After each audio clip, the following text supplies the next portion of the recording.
இந்த படம் வந்து முதல்ல கணேஷ் எனக்கு ஸ்ரீ கணேஷ் கொடுத்தது ரொம்ப ரொம்ப நன்றி Sri. It's really wonderful film that I am part of. அப்புறம் இதில் வந்து சித்தார்த்து கூட ஒரு இன்டெலிஜென்ட் பஞ்சு மாதிரி உள்ளம் கொண்டவர் என்றெல்லாம் சொல்லி ராம்சான் சொன்னாங்க. பஞ்சு மாதிரி உள்ளம் இருக்கிறதோ இல்லையோ, அவர் வந்து தைரியமான ஒரு நல்ல ஒரு நண்பர்னு சொல்லலாம். இங்கே தான் அவர் அருகில் வந்து பழகுகின்ற வாய்ப்பு கிடைச்சது இந்த படத்தில். இதில் தேவயானி அஃப்கோர்ஸ் தேதி நாளை 28 ஆண்டுகள் சூரிய வம்சம். It's so nostalgic to say that. நான் 28 வருஷம் ஒரு படம் வந்து கொண்டாடப்படுகிற மகன் யோகி பாபு டைலாக்ல இந்த படத்தை இதை பார்க்கும்போது சூரிய வம்சத்தை சொல்லும் போது இட்ஸ் ஸ்டில் ரெலவெண்ட்ன்றது வந்து ரொம்ப முக்கியம். ஒரு படம் வந்து மக்களை சென்று அடைய வேண்டும் என்றால் அது ஒரு குடும்பமாகான படம் சென்று அடைந்திருக்கிறது சொன்னால் அதற்கு பல படங்கள் போய் அடைந்திருக்கலாம். ஆனால் அந்த சூரிய வம்சம், நாட்டாமை, நட்புக்காக நான் நடித்த படத்தை நான் சொல்லிக்கிறேன், பல படங்கள் போய் ரீச் ஆயிருக்கு. ஸோ ஒவ்வொரு கதையும் அந்த கதை வந்து மக்களுடன் ஒன்றிணைந்து இருக்கும்போது அது வந்து ஆண்டாண்டு காலமாக வாழ்ந்து கொண்டே இருக்கிறதுன்னு நான் சொல்கிறேன். அந்த விதத்தில் ஸ்ரீ கணேஷ் வந்து அதை சொல்லும்போது நிறையா கேள்விகள்லாம் இருந்தது. ஆனால் இங்கே எல்லாரும் பேசும்போது ஏழை, பணக்காரன், நடுத்தர வர்க்கம், வசதி படைத்தவர்கள் அனைவருக்கும் ஒரு கனவு வீடு என்று சொன்னார். உண்மைதான். ஆனால் அந்த வீடு எல்லாரையும் கட்ட முடியுமான்றது தெரியாது. அது கனவாகவே இருந்து மறைந்து விடுவார்கள். இது வந்து எப்படி எல்லாருக்குமே வீடு கட்டணும்னு ஆசை இருக்கா? ஏன்னா வேகமாக வளர்ந்து கொண்டிருக்கின்ற இந்த காலங்களில் வீடு இருந்தால் தான் என்ன, வாடகை சொந்த வீட்டில் இருந்தானே, ஒரு வீடு இருக்கு வாழ்ந்தாலே போதுமே அப்படின்னு நினைக்கின்ற காலம் கூட உண்டு. நேற்று கூட ஒரு பத்திரிகையாளர் கேட்டாங்க, என்ன சார் நீங்கள் வீடு விற்கிறீங்களாமான்னு கேட்டாங்க. நான் சொன்னேன், சரி வீடு விற்கலை, அந்த வீடை வந்து பெருசாக இடித்து கட்டுறேன், இது கூட தெரியாது வீடை விற்கிறீங்கன்னு கேட்டாங்க. வீட்டில் வந்து ஒரு சென்டிமெண்ட் அட்டாச் பண்ணி இங்கே வந்து சொல்லியிருக்காங்க எல்லாரும்.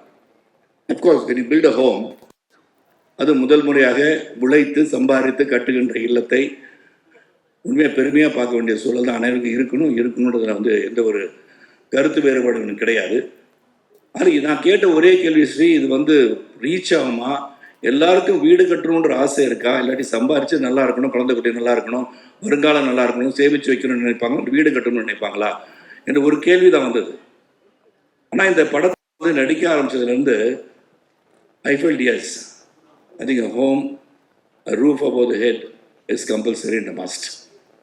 அது வந்து இங்கே வந்து இன்றைக்கி தான் அருணை பற்றி ராம் சார் சொல்லும் போது நம்ம எல்லாருமே அதே பாதையில் தான் வந்திருக்கோம். வானத்திலிருந்து குதிச்ச நட்சத்திரம் நம்ம எல்லாரும் உழைத்து கஷ்டப்பட்டு இந்த கஷ்டத்தை உள்ளடக்கி நாம் வாழ்ந்து கொண்டிருக்கிறோம் என்பது உண்மை. அருணை பற்றி சொல்லும்போது அருண் வந்து இந்த மேடையில் நான் போன பிறகு அனௌன்ஸ் பண்ணுவார், அவர் அடுத்த படத்தை கதாநாயகன் நடிக்கிறதுக்காக தான் இன்றைக்கி ஷேவ் பண்ணிவிட்டு க்ளீன் ஷேவோடு வந்திருக்கான்னு நான் நினைக்கிறேன். எனக்கு மனசில் படுது. அதுவும் தேவயானி இயக்கத்தில் நடிப்பாருன்னு நான் நினைக்கிறேன். நான் ஏற்கனவே ஒரு படம் ஒத்துக்கிட்டாரு, தேவயானி இயக்க சாந்தி டாக்கீஸ் வந்து தயாரிக்க நானும் சித்து நடிக்கிறத ஒப்புதல் அளித்து விட்டோம். அதனால் அது பண்ணுவாருன்ற நம்பிக்கையோடு தான் நான் பேசுகிறேன். நான் தேவயானி டைரக்டர் வேறு ஆகிட்டாங்க.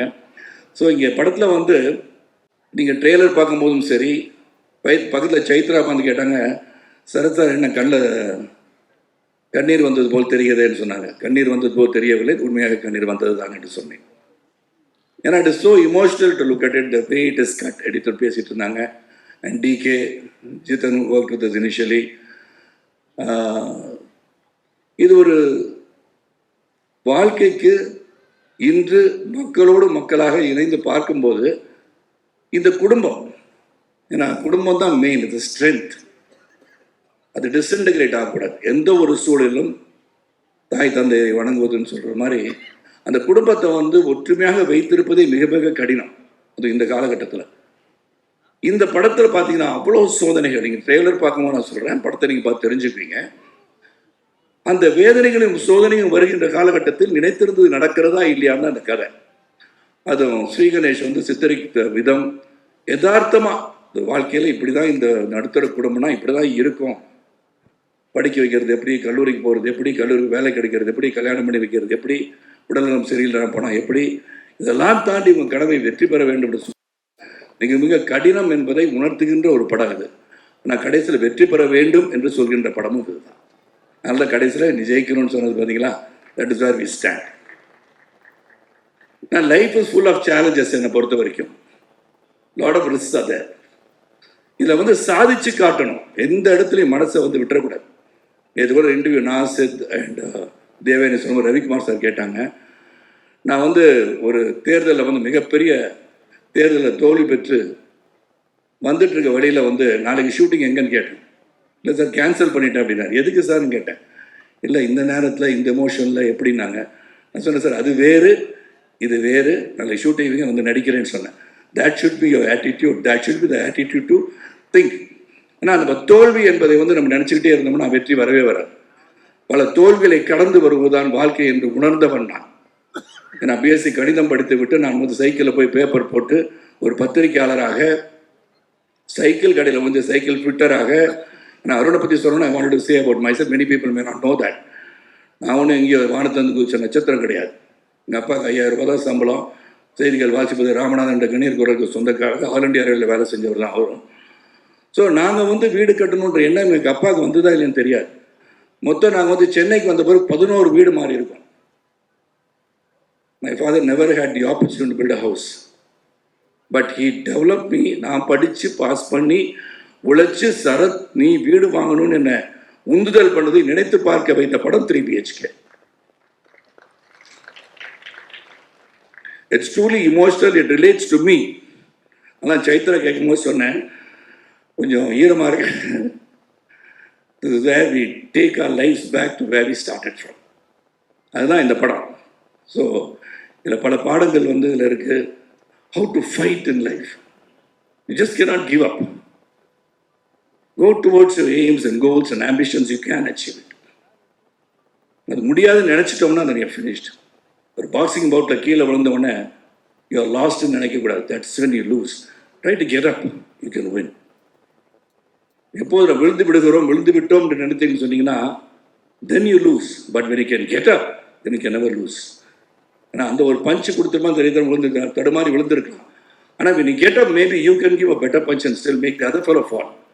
அதனால் என்னை பொறுத்த வரைக்கும் இந்த சேலஞ்சஸ் எப்படின்றது இந்த படம், அந்த சேலஞ்சஸ் எப்படி எதிர்கொண்டார்கள்ன்றது படம். இதில் நடிக்கும் போது we all became a family சொல்லலாம். இது நோ எக்ஸாஜரேஷன். அதாவது ஆடியோ ஃபங்க்ஷன் வரும்போது ஏதோ வந்து பேசுறதுக்காக பேசுகிறேன்னு நினச்சிடாதீங்க. Really emotionally I'm connected to 3 BHK. I'm connected to this family of Vasudevan family truly, and this family is forever நினைக்கிறவனா. At any point of time, say this is my family, Devya will be my family, Chaitra will be my family, Mita will be my family, Ganesh will be my family, and most of all, the most respected, இதில் ஒரு பெரிய அந்த சகோதரர் கிடைச்சிருக்கோன்னா அருண் விஸ்வா தான். So there is no doubt about it. And Ram sir சொல்லும் போது I understood why he is fighting to make a good film அப்படின்னு நான் நினச்சி பார்த்தேன். அப்புறம் DK சிறந்த ஒரு கேமராமேன், நான் ஒரு சரி அவரை பார்ப்பேன், சீகரேஸ்வரி பார்ப்பேன். ஏன்னா சம்டைம்ஸ் இந்த கிரிட்டிக்கலாக ஏதாச்சும் நினச்சிக்கிட்டு மண்டை சும்மாவே இருக்காது. சித்துக்கு அப்படி தான், எனக்கும் அப்படி தான். டவுட் வந்துகிட்டே இருக்கும். அது ஏன்னா தொடர்ந்து நிறையா படம் பண்ணிட்டனால நம்ம மண்டையில் ஏதாச்சும் ஓடி இது பண்ணிடலாமா அப்படி பண்ணலாமான்னு நினச்சிக்கிட்டு. So many times will raise few doubts. அதில் ஸ்ரீகணேஷ் வந்து நிறையா இயக்குநர்கள் பார்த்துட்டேன். நான் Sriganesh is such sweet heart, அதை சொல்லுவாங்க ஸ்வீட் ஹார்ட்டட் டிக்டேட்டர்னு சொல்லுவாங்க. லீ குவான் யூவை பற்றி சொல்லுவாங்க. Lee Kuan Yew person who love the people of Singapore. ஆனால் இவர் ஸ்வீட் ஹார்ட்டட் டிக்டேட்டர்னு சொல்லுவாங்க. அவர் வந்து செய்கிறத செஞ்சிருங்களேன் சார் அப்படின்றது நம்ம சிரிச்சுக்கிட்டு சொல்கிறார். அவ்வளோதான். நான் சொல்லுவாங்க கணேஷ் இது மாதிரி இதில் இந்த டைலாக் இப்படி மாற்றி சொல்லிடுறேன் கணேஷ். சரி சார், அப்படியா சார், ஓகே சார் அப்படின்றார். சரி நான் அந்த டைலாக் எழுதி வச்சுட்டு சரி இது போய் சொல்லலான்னு போனோன்னே ஷார்ட்டெல்லாம் வச்சுட்டு சார் நான் சொன்னதை மட்டும் அப்படியே சொல்லிடுங்க சார். இதுதான் ஸ்வீட் ஹார்ட்டட் டிக்டேட்டர். நீ அதை மாற்றிலாம் சொல்ல வேணாம் சார், எனக்கு தெரியும் சார், ஸ்கிரிப்ட் எழுது நான் கட்டி பிடிச்சிட்டு இருக்கேன் அந்த புக்கை நான் எழுதியிருக்கேன், எனக்கு தெரியும் சார், நீங்கள் பெரிய நடிகராக இருக்கலாம், நிறைய படம் நடிச்சிருக்கலாம், நான் சொன்னது மட்டும் செஞ்சுருங்க sir. I like that about it. Conviction that what is written will be there இந்த ஸ்க்ரீன் சொல்லி நினைச்சதான் ஸ்ரீ கணேஷ். இனிஷியலாக என்ன இப்படி சொல்லிகிட்டே இருக்காருன்னு பார்த்தேன். But Ganesh hats off whatever you felt. Sarath இந்த மாதிரி கேட்டே இருக்காரு கேள்வினா, கேள்வி கேட்கும்போது தான் நல்லது வரும்ன்றது என்னுடைய நம்பிக்கை. So if you feel I've done anything harsh அதை சொல்லியிருந்தேன்னா சொல்லலை. இருந்தாலும் I apologize if I've done anything, any harm to your mind, mentally I have to disturb you. I felt like saying that to you. ஆனால் இந்த படம் வந்து ஒரு great effort தான் நான் சொல்லுவேன். How it's going to reach the mass, how எங்கே போய் ரீச் பண்ண போகுது, அதெல்லாம் எங்களுக்கு தெரியாது. We have done our job well. Vasudevan has worked well, Shanti has worked well, Aarti has worked well, Prabhu has worked well, and Aishu has worked well. Correct தானே Chaitra? Sorry, நான் குடும்பத்தை மறந்துடக்கூடாது, அதனால தான் சொன்னேன். So everybody has done the part. அதில் வருகை தந்தவங்க அனைவருக்கும் மீண்டும் உங்களை சந்திக்கின்ற வாய்ப்பு வரும். படத்தை போய் பாருங்கள். அண்ட் ஒன் திங் நான் எல்லா இடத்தையும் இப்போ சொல்ல ஆரம்பிச்சிட்டேன். The audience, when you go and see, other than the press and the media who are authorized, who are given the rights to even criticize a movie or write good about a movie, they've got the right because they are film critics. But as audience, நீங்கள் போய் படம் பார்க்கும்போது keep your judgment reserved. Everybody see it and come up with an opinion. படங்களை போய் பார்த்து உள்ளே இருந்துக்கிட்டே மச்சான் உள்ளே வந்துடாதரா படம் நல்லா இல்லைன்னு சொல்லிடாதீங்க. ஏன்னா உங்கள் வியூ அப்படி, டேஸ்ட் டிஃபர்.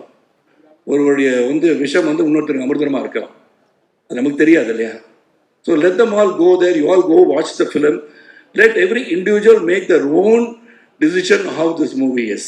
அப்படி பண்ணால் இந்த கலை உலகம் என்றும் நிலைத்து நிற்கும் என்று சொல்லி உங்களை விட்டு இங்கிருந்து பிரிந்து செல்வதற்கு மனம் இல்லாவிட்டாலும் இன்று இருக்கிற இந்த அப்பாயின்மெண்ட் அப்படி இல்லாட்டி ஐ won't go anywhere. நான் பத்திரிகையாளர் சில பேர் கேள்வி கேட்கணும்னு நினைப்பாங்க, என்ன அதுக்கெல்லாம் பதில் சொல்லியே நான் பழகியிருக்கேன். என்னை பொறுத்த வரைக்கும் கனவெல்லாம் நிஜமாகும் சொல்லி வரிகளில் இருக்கு இல்லையா? நீங்கள் எல்லாம் உழைச்சோம்னா, உண்மையாக நாம் அனைவரும் உழைத்தால் உழைப்புக்கு ஒரு வெற்றி உண்டு. உழைப்பவரே உயர்ந்தவர், உழைப்பு உயர்வு தரும் என்று புரட்சித் தலைவர் மக்கள் தலைவரும் கையெழுத்திட்டது போல உழைப்பவரே உயர்ந்தவர் என்ற எண்ணத்தோடு நாம் அனைவரும் உயர்வோம். உண்மையாக உழைத்தால் வெற்றி வரும். அந்த வெற்றியை நோக்கி பயணிகள் சொல்லி இந்த படம் சிறப்பாக உங்களுடைய வாழ்த்துக்களுடன் திரையரங்கில் நிரம்ப காட்சிகள் நல்ல வெற்றி படமாக அமைய வேண்டும் என்று வாழ்த்தி விடைபெறுகிறேன். நன்றி, வணக்கம்.